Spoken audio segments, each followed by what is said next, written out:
Voilà, bonjour à ceux qui nous rejoignent. Deuxième partie de cette matinale d'info, Territoire d'info, avec l'invité politique. Aujourd'hui, c'est Bernard Accoyer, bonjour. Bonjour. Le secrétaire général des Républicains. Merci d'être sur ce plateau.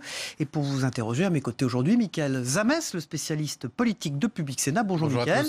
Et Pascal Jalabert du groupe EBRAC, qui est ici pour le Dauphiné libéré. Évidemment. Bonjour. Bonjour Pascal, merci d'être avec nous. Cette interview sera diffusée sur les sites internet de la presse quotidienne régionale ce matin et sur les télés locales de France qui sont nos partenaires, Bernard Accoyer. Alors, je vous cite une phrase. Au lieu de chercher du travail, ils foutent le bordel. Une nouvelle phrase prononcée hier par Emmanuel Macron pendant une visite dans un centre de formation en Corrèze alors que les salariés de GMS manifestaient. Est-ce qu'il est allé trop loin, le président de la République, en prononçant cette phrase? La réflexion qui me vient à l'esprit, c'est une grande méconnaissance d'abord de ses responsabilités. Il est le président de tous les Français et la première exigence, c'est un respect à l'égard de tous nos compatriotes, quels qu'ils soient, et en particulier ceux qui sont dans la difficulté. La deuxième préoccupation est une méconnaissance complète de ce qui se passe dans cette partie désertifiée de la France, autour de la Creuse. Et c'est vrai qu'à la souterraine, la fin de GMM, ou même la réduction drastique de GMM, qui est inquiétante pour l'avenir en tout état de cause, c'est un drame. C'est le dernier employeur industriel. Et donc c'est une désertification qui finalement se complète. Et il me semble que c'est ça la gravité. Qu'il faudrait mieux de parler de ce qui étaient des questions qui se posent et qui ont causé cette désertification et de ce que vont devenir ces territoires et ceux et celles qui y vivent. Madame Accoyer, on va venir sur le fond, parce que c'est vrai qu'il y a une vraie question de fond, peut-être sur la forme. C'est pas la première fois qu'Emmanuel Macron fait ce genre de phrase, les fainéants, les gens qui ne sont rien. Qu'est-ce que ça dit du président de la République ? Je pense que il a prononcé cette phrase de façon pas aussi innocente que cela. On voit bien qu'il y a des micros à proximité, qu'il regarde plus ou moins la caméra. La transgression, la provocation, c'est un peu dans ses codes. Il fait du Sarkozy, là ? Non, alors, franchement, je n'ai jamais entendu Nicolas Sarkozy insulter nos compatriotes. Sur le fond, il oppose les salariés de Whirlpool qui, eux, n'ont pas fait de barouf, pour parler clairement, et ont négocié, à ceux de GMS qui n'arrêtent pas de mener des actions, etc. Finalement, sur la méthode, est-ce qu'il ne dénonce pas une méthode un peu de notre temps, de manifester, de hurler, par rapport à une méthode plus constructive ? Oui. Quelle est la bonne méthode pour sauver ces entreprises ? D'abord, regardez la situation, c'est pas la même chose. Ce qui s'est passé à Amiens avec Whirlpool, où il y a une évolution qui est assez rassurante sur l'avenir de l'emploi, alors que l'angoisse est totale dans la Creuse, dans cette région désertifiée, où la dernière entreprise industrielle est en train de fondre comme neige au soleil. C'est dramatique. Et donc, cette méconnaissance de la différence de ces deux situations au plan humain, me paraît très préoccupante. Vous avez parlé de désertification. Que faut-il faire pour sauver ces entreprises dans ces petites villes, dans ces régions rurales, dans les vallées, comme la vallée de l'Arve chez vous, qui sont vitales pour l'emploi ? Dans la vallée de l'Arve, ça va pour le moment très bien. Ça va très bien. Jusqu'à ce que les suppléments de charges qui s'annoncent de la part du gouvernement nous mettent en difficulté. Mais par contre... la question que vous posez relève du gouvernement lui-même. C'est à lui de distinguer ce qui se passe dans tel ou tel bassin d'emploi, dans tel ou tel secteur d'activité. Emmanuel Macron, en campagne, avait expliqué qu'il fallait que la France soit industrielle. C'est pas ce qui se passe aujourd'hui. On voit passer sous contrôle étranger des grands groupes qui étaient des fleurons de notre industrie. Je pense... à STX, je pense à Alstom. C'était déjà le cas. Il était ministre de l'économie lorsque la partie énergie d'Alstom est passée sous contrôle américain. Maintenant, il est président de la République. La partie transport part sous contrôle allemand. Je ne condamne pas ce qui s'est passé, mais je dis que on ne peut pas d'un côté dire que nous allons rester un grand pays industriel et laisser le pays se désindustrialiser. Parce que lorsque les centres de décision sont à l'étranger, même s'ils sont en Europe, eh bien, cette localisation à l'étranger, les centres de décision pèsent dans le maintien de l'emploi. Il n'y a pas d'exception à malheureusement ce constat. Quand vous voyez le budget qui est en pleine préparation et qui sera voté à l'Assemblée nationale et examiné, on regarde ce qui a été proposé par votre candidat à l'élection présidentielle, François Fillon. Est-ce que vous voyez une grande différence aujourd'hui ? Est-ce que vous faites confiance au Premier ministre actuel pour mener la transformation du pays ? Je pense que ce budget est un budget qui n'est pas conforme aux engagements du président de la République en campagne. Les déficits ne sont pas tenus, le déficit de l'État va augmenter, les économies ne sont pas au rendez-vous. On avait parlé de 120 000 réductions de postes dans la fonction publique d'État. Et il y en aura pour cette seule année, je crois, 1600. Sur le plan de la fiscalité, il y a une augmentation dès le 1er janvier de 22% de la CSG. 22% de la CSG qui va évidemment frapper tous les Français. Vous aviez prévu 2 points de TVA. Une compensation partielle et étalée pour les salariés du privé. Ce budget n'est pas conforme aux engagements. Il n'est pas conforme concernant les collectivités locales, il n'est pas conforme concernant les citoyens, il n'est pas conforme parce que donc vous ne faites pas confiance au Premier ministre pour mener la transformation. Pardon ? Vous ne faites pas confiance au Premier ministre? Il ne respecte pas la règle européenne d'une réduction de la trajectoire des déficits chaque année.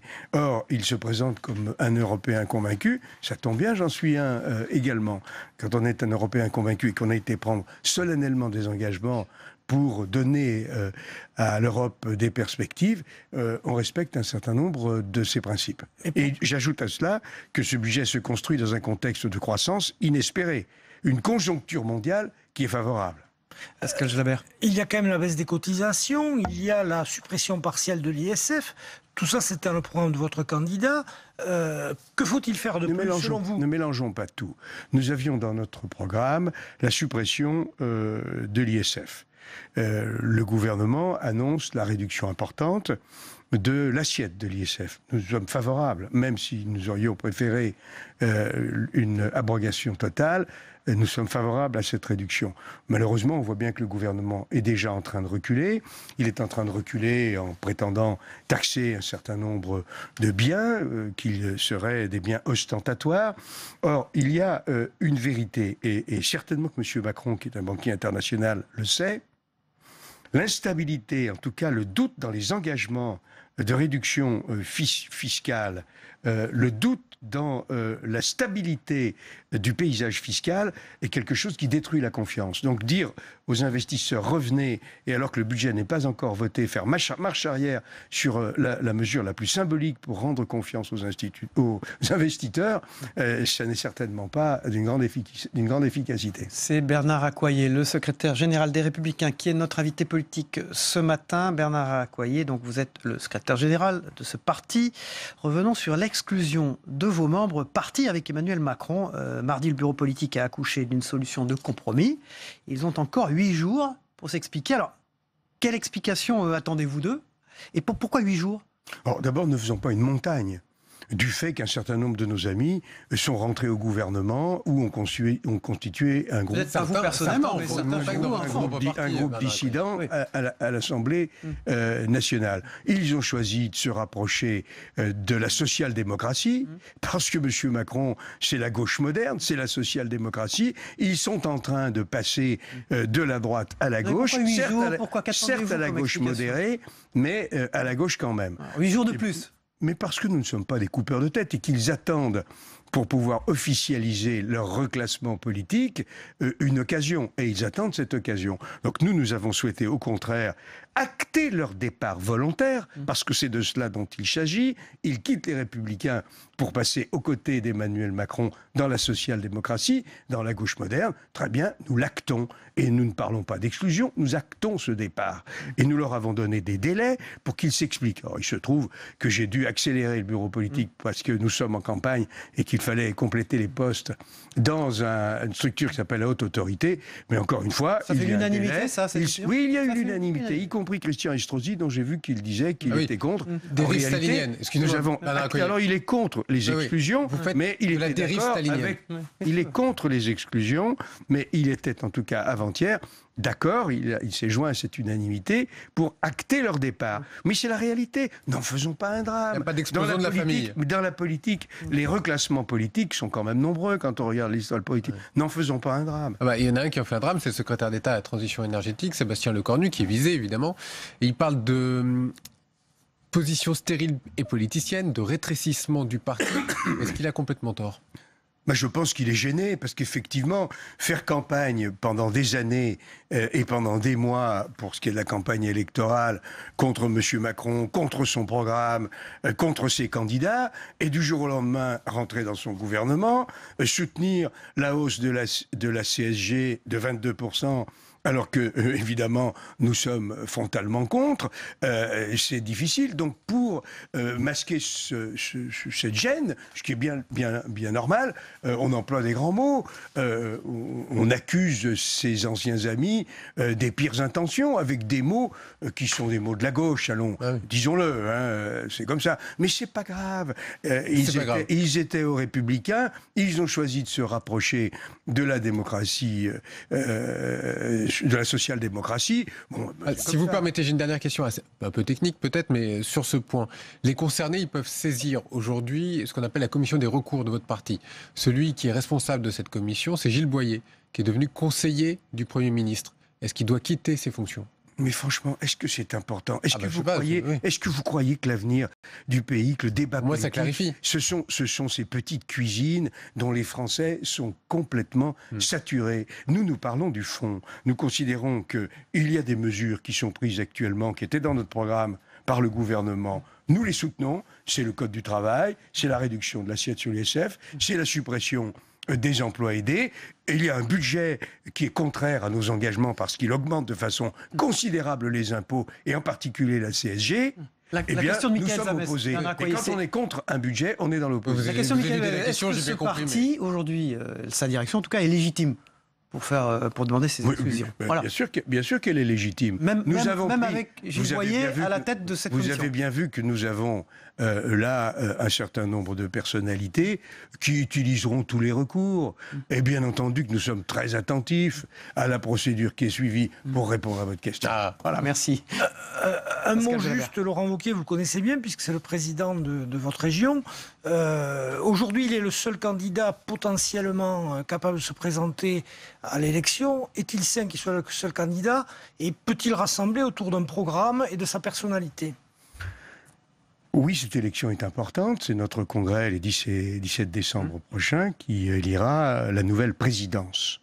Laurent Wauquiez est candidat. Personne ne doute qu'il réunira les parrainages. Mais il y aura au moins un ou une deuxième candidate, et je pense qu'il y en aura plusieurs. Et encore aujourd'hui, nous lançons une nouvelle opération pour inciter nos militants à parrainer, en spécifiant que parrainer ne veut pas dire soutenir. Il faut sauver la primaire.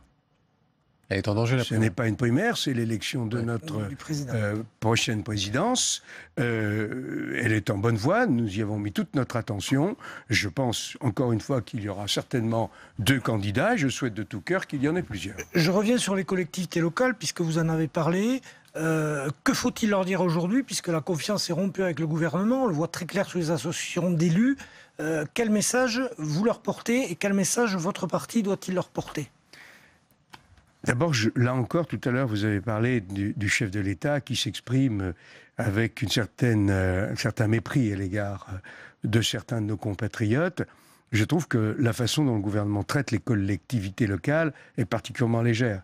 Les collectivités locales, c'est juste la nation, c'est le tissu national. Le pays, c'est l'addition de toutes ces collectivités locales au sein de la collectivité nationale. Ces collectivités sont dans la difficulté, en particulier sur le plan financier, mais aussi parce que des décisions qui relèvent du pouvoir gouvernemental leur imposent des contraintes, que ce soit sur les emplois, sur les règles dans tel ou tel service. Et par conséquent, l'échange, le travail commun entre les responsables des collectivités locales et le gouvernement, pour se mettre d'accord sur une trajectoire financière, parce que c'est de cela dont il s'agit, n'a pas eu lieu. Et au contraire, on a presque affaire à un gouvernement qui se montre complètement sourd. À propos de collectivités locales, de l'autre côté de nos frontières, c'est pas loin, c'est la Catalogne, de l'autre côté des Pyrénées. Cette situation vous inquiète ? Oui. Oui, bien entendu, parce que je vous invite à regarder qui sont les personnalités qui sont derrière ce mouvement autonomiste.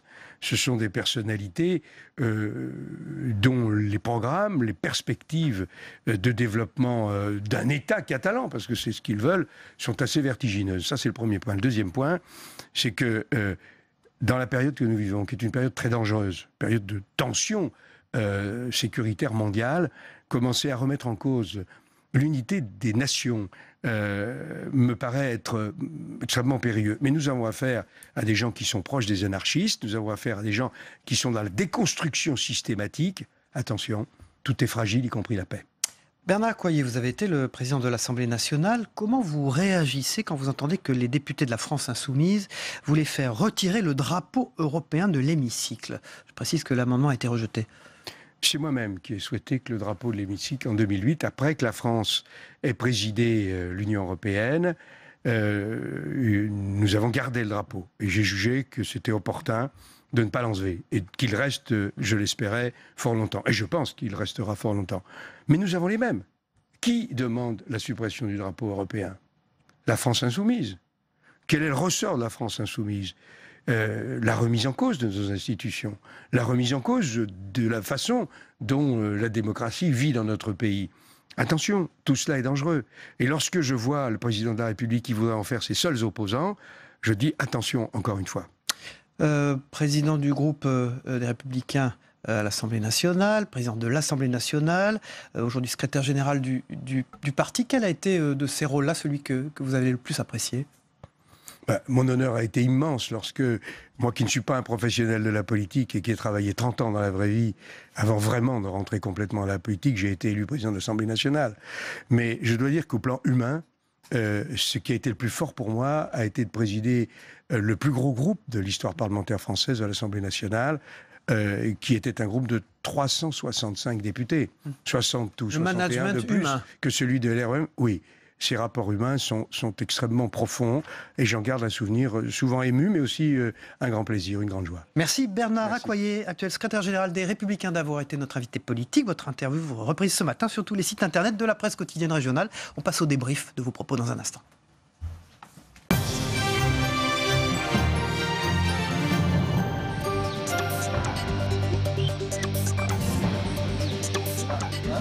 Voilà, Bernard Accoyer quitte ce plateau et font leur entrée de nouveau, d'ailleurs, j'allais dire, Hubert Coudurier, le directeur de l'information du Télégramme, qui est président de Télé Bretagne Ouest, la TNT de la Bretagne, et également Jérôme Cordelier, le rédacteur en chef des éditions locales du Point. Rebonjour. Chroniqueur, éditorialiste régulier de cette matinale d'info. On passe tout de suite à cette phrase d'Emmanuel Macron, c'est d'ailleurs la une de l'Écho de Haute-Vienne aujourd'hui. Au lieu de chercher du travail, ils foutent le bordel, a lancé le président de la République. Alors, Bernard Accoyer, là-dessus, il trouve que le président de la République va très loin. Et surtout, ce qui était amusant, c'est qu'il considère que ça ne rappelle pas Sarkozy. Oui. Ça rappelle évidemment Sarkozy. C'est moi qui ai posé la question d'ailleurs. Le Karcher. Non, je n'ai pas. Non, il a même dit, c'était pire que ça. Il a dit, je n'ai pas le souvenir que Sarkozy avait utilisé ce genre de mots. En réalité, si Emmanuel Macron fait ça sciemment, c'est peut-être aussi parce qu'aujourd'hui, il gagne des voix à droite. Et qu'effectivement, il considère que de toute façon, il n'en a plus à gagner à gauche. Vous considérez que c'est sciemment? Ça y est, c'est ce qu'on a l'air de dire. Donc, c'est qu'effectivement, il essaie justement d'empêcher les Républicains d'exister en occupant tout le terrain à droite, parce que ce genre de phrases qui sont politiquement non correctes plaisent à l'électorat de droite, parce qu'elles décrivent une certaine réalité, faisant fi certes de la souffrance sociale des chômeurs, mais en même temps disant des choses que les gens susurrent sans pouvoir toujours les exprimer en public. Moi, je ne sais pas si c'est sciemment. Ce qui est intéressant, je trouve, c'est de voir la désacralisation de la parole présidentielle. Enfin, on commence avec le char en remontant les Champs-Élysées, et puis tout d'un coup, voilà. Et quand on regarde la séquence, c'est vrai que Sarkozy a été on lui a beaucoup reproché le casse-toi pauvre con et le Karcher. François Hollande, un président ne devrait pas dire ça, le bouquin avec homme où il se lâche et tout. Et maintenant Emmanuel Macron. C'est un peu quand même la désacralisation de la parole présidentielle. Oui. Et ce qui est intéressant, c'est que Emmanuel Macron s'inscrivait contre cette séquence de 10 ans Jérôme Cordelier, pardonnez-moi, parce qu'un peu plus, c'est un abaissement, non, du statut du président de la République, d'utiliser ce genre de mots. Oui, non? Oui, enfin, Macron fait du Sarkozy en plus soft. Et à mon avis, il n'a pas le talent de storytelling de l'équipe Sarkozy en matière de communication. Donc il laisse effectivement les journalistes s'alimenter à droite et à gauche sans leur donner une ligne directrice, parce qu'il manque de relais en termes de communication. Enfin, la différence quand même, c'est que là, il part aussi du fond. C'est-à-dire il y a une réalité, il parlait d'une entreprise, c'était spécifique. En fait, c'était entre deux entreprises en Corrèze, une qui est en train de fermer et une autre qui embauche et qui n'arrive pas à trouver des gens pour embaucher. Ce qui est dommage en termes de communication, c'est que en fait. la séquence Whirlpool est réussie et le lendemain, il gâche l'effet réussi de la séquence Whirlpool avec JMS. Donc c'est quand même un ratage. Et en plus, la communication de l'Élysée rétropédale en disant il n'a pas voulu dire ça, ça a été sorti du contexte. Mais c'est un symptôme. Impression de confusion tout de même. C'est un symptôme aussi de la confusion économique et sociale dans laquelle on est. Allez, on passe maintenant à ce qu'a dit Bernard Accoyer, qui est le secrétaire général des Républicains, donc parti qui s'apprête à exclure, encore qu'ils ont 8 jours pour s'expliquer, les ministres et les personnalités politiques de ce parti qui sont allés chez Emmanuel Macron. Est-ce que vous avez trouvé l'explication crédible? On attend 8 jours, alors qu'on sait parfaitement pourquoi ils vont être exclus. La première partie de l'intervention du secrétaire général des Républicains, Bernard Accoyer, est intéressante parce qu'il essaie de se démarquer de la politique budgétaire de l'actuel gouvernement en disant ils font pas les économies qui étaient promises, ils réduisent pas les fonctionnaires comme il l'avait dit, etc. En gros, c'est vraiment des sociodémocrates et revenez vers nous qui incarnons vraiment la droite. Et après, il se laisse emberlificoter dans cette espèce de querelle complètement stupide où, à l'évidence, ils ne se comportent pas comme des staliniens, mais comme des gens qui ne savent pas trancher parce que les poids lourds des Républicains, parmi lesquels Estrosi et Bertrand, ont pris position contre. Donc, du coup, ils n'osent pas exclure, tout en voulant les exclure, sans les exclure. Donc, effectivement, c'est raté. Jérôme Cordelier. Oui, c'est vrai qu'on sent que c'est-à-dire le problème des Républicains, c'est savoir qu'est-ce qu'ils vont faire avec ces gens qui foutent le bordel, si je puis citer Emmanuel Macron, quoi. Donc c'est un peu ça le problème, quoi. Mais en même temps, je suis étonné par l'espace que ça prend dans une enfin, je veux dire. C'est une restructuration. C'est comme si une entreprise, on venait sur un plateau de télé. Vous êtes d'accord avec Bernard Accoyer? Il a dit n'en faisons pas un drame. Oui, voilà. Parce que le drame aujourd'hui, cher Cyril, c'est que toute forme d'autorité est condamnable. Donc effectivement, ça a commencé avec Chirac quand il avait dit je décide, il exécute. À propos de Sarkozy, je décide, il exécute. Tout le monde est tombé sur Chirac. Quand Macron a voulu virer le chef d'état-major des armées, tout le monde lui est tombé dessus. Donc l'exercice de l'autorité aujourd'hui est un exercice difficile. Enfin, c'est autre chose. Le problème avec le chef d'état-major des armées et les problèmes internes de restructuration d'un parti politique. C'est comme si chaque entreprise de France venait ici pendant 10 minutes et disait « Oui, alors on a un problème de bureau, et puis on ne sait pas qui on va nommer comme chef, est-ce qu'on vire machin, quelles sont la cloison... » Enfin, je veux dire, mais c'est dingue quand même. Ça prenne cet espace-là quand même. Ils se sont enlisés dans quelque chose qui est relativement secondaire, mais qui traduit leur problème pour définir une ligne et une identité. Encore que Bernard Accoyer a dit dans cette interview politique, vous avez entendu tout à l'heure, au fond, il a invectivé Pascal Jalabert et Michael Zemmour en disant c'est pas la préoccupation des Français, n'en faisant pas un drame, focalisons-nous sur les vrais sujets. Vous l'avez entendu dire ça? Oui, bien sûr. Il a essayé de sortir de cette nasse dans laquelle il s'enferme un peu bêtement. Jean Cordelier? Oui, mais évidemment, il a le truc à gérer, mais en tout cas, je pense que le procès de stalinisme, je suis d'accord, est faux, puisqu'ils disent on va encore donner... et puis c'est même plus un sujet parce que de toute façon les poids lourds des Républicains ne sont pas passés à la République en marche, mais ils accréditent l'idée effectivement d'un parti déchiré et fracturé, alors que dans le fond les lignes n'ont pas tellement bougé. On parle une minute là de Laurent Wauquiez, donc de sa candidature à la présidence des Républicains, avec un Bernard Accoyer, donc actuel secrétaire général, qui a l'air de vouloir ouvrir le jeu. Pourquoi? En disant il y aura d'autres candidats que Laurent Wauquiez. En gros, rien n'est joué, alors qu'on sait très bien que... Il y a déjà d'autres candidats. Il va avoir une élection impériale plébiscitaire à la Erdogan. Il faut tout de même lui opposer au moins un ou deux candidats, que ce soit Madame Portelli ou Monsieur de Calan. Je pensais que vous auriez dit à la Brejnev, vous voyez. Non, mais il y a d'autres... Erdogan, ça parle plus. Non, mais il faut quand même qu'ils arrivent à donner des parrainages. Mais cher Hubert, un challenger. Comme David Lisnard, pardon, de citer de citer le point. Vous dites Lisnard ou Linard? Lisnard, David Lisnard. Le maire dans le point, il y a les deux. Maire de Cannes. Pas de Cannes. Voilà. Donc, dans le point, ce qu'il dit, c'est que pardon de citer le point, mais il dit qu'il y a beaucoup d'initiatives qui sont faites. Par exemple, il y a des initiatives, dont Gilles Averrouz, par exemple, qui est le maire de Châteauroux, on en parle assez peu. Ouais. Mais les initiatives, Guillaume Pelletier, Florence Portelli, Valérie Pécresse, Xavier Bertrand, Laurent Wauquiez. Enfin voilà, il y a quand même du débat actuellement aux Républicains, qui n'est pas seulement savoir si on coupe les têtes ou on coupe pas les têtes. Quoi, Il faudrait que ça s'incarne quand même dans un opposant crédible face à Laurent Wauquiez. Voilà. On dit quand même que Laurent Wauquiez, il veut élargir. Il y est pour quelque chose dans cette décision de repousser à 8 jours ou pas? Parce que, voilà, est-ce qu'il pourrait exister une forme d'aide de la part de Bernard Accoyer à Laurent Wauquiez dans cette affaire? Vous me demandez trop, parce que je passe pas mon nez dans la cuisine des Républicains. Alors Jérôme Cordelier, oui, lui. Non, je m'en remettais justement à l'expérience du Bern. Mais... Non, vous pensez que Laurent Wauquiez mais Laurent Wauquiez a besoin le d'avoir... favori, voilà, j'allais dire. Mais non seulement il est archi favori, mais il a besoin d'avoir un opposant ou une opposante. Je parierais peut-être sur Florence Portelli. Il lui faut quelqu'un qui soit capable de lui porter la contradiction. Dernière minute, là, quel rôle pour Bernard Accoyer après tout ça? C'est quand même une forme de sage. Il a expliqué qu'il avait été président de l'Assemblée nationale, on le savait, qu'il avait été président du groupe LR, il est secrétaire général, que la dimension humaine l'avait intéressé dans sa gestion des députés lorsqu'il était président du groupe. Qu'est-ce qu'il peut faire maintenant? C'est un honnête homme, Bernard Accoyer. Il devait avoir pris sa retraite et il l'a toujours pas pris. Ça montre bien les difficultés dans lesquelles sont plongés les Républicains. Mais de toute façon, les Républicains ne remonteront, comme les socialistes, qu'à partir du moment où la République en marche s'effondrera, si tant est que ça arrive, si tant est que ce fameux nouveau monde qui nous casse un peu les oreilles finisse par montrer ses limites. À vous, en tout cas. En tout cas, oui, au vieux monde que j'incarne. Mais c'est un peu les vases communicants. Pour l'instant, il n'y a pas d'espace.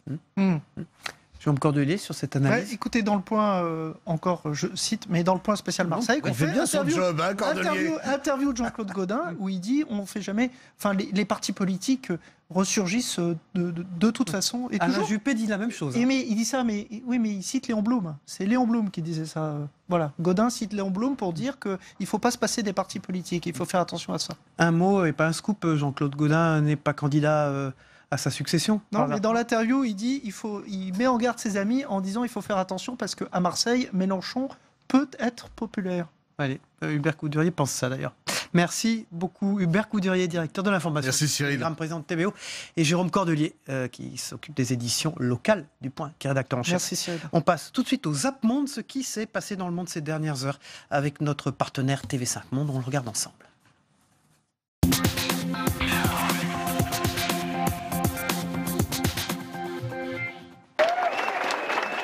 Un accueil digne d'une star et une fête à la hauteur de l'événement. Jacques Dubochet retrouve l'université de Lausanne où il a enseigné pendant près de 20 ans. Il y a quelques heures, ce Morgien de 75 ans a été consacré prix Nobel de chimie. Donc la diffraction des rayons X qui est la plus forte des méthodes, jusqu'à présent, on regarde des molécules immobiles. Tandis qu'avec la diffraction des rayons X, avec la microscopie électronique, on les regarde bien immobiles, mais on les regarde dans des états multiples. Elles peuvent être dans 10 états différents et on les voit dans tous leurs états. C'est une opposition unie qui défile dans les rues de Lomé. Qu'ils soient habillés de rouge, la couleur du PNP, le Parti national panafricain, ou aux couleurs du Togo, ils sont des dizaines de milliers ensemble et déterminés contre le régime de Faure Gnassingbé. Et voilà la photo de virus capturée en 1984 par cryomicroscopie électronique. Par la suite, la précision des images et l'analyse en 3D s'améliorent grâce aux contributions des deux autres nobelisés. Depuis, la technique n'a cessé d'être améliorée. Des images sortent quotidiennement des laboratoires. Dernièrement, les détails du virus Zika. Elle reste digne, Hélène Mekem. Au-delà des larmes, elle trouve encore les mots pour raconter l'horreur. Mon fils a été abattu par une balle qui a transpercé son ventre. Il est tombé et il a appelé son ami à l'aide. Et lorsque son ami s'est penché, on lui a aussi tiré dessus et il est tombé à terre. Mon fils a essayé de courir, mais on lui a tiré cette fois-ci dans la jambe. Et j'ai vu mon fils qui gisait au sol avec tout son sang qui jaillissait de son corps, comme si c'était de l'eau. Depuis gamin, depuis autant que je puisse me souvenir, je voulais devenir un scientifique. Et être un scientifique, ça veut dire comprendre la nature et le faire savoir. Et vous comprenez, ce prix Nobel, bien sûr c'est une gratification, mais j'en ai pas besoin. Mais c'est un moyen de vous parler. Voilà, on termine ce journal avec le nouveau prix Nobel de médecine. Merci à tous, on se retrouve demain matin pour une nouvelle matinale d'infos. Bonne journée à tous.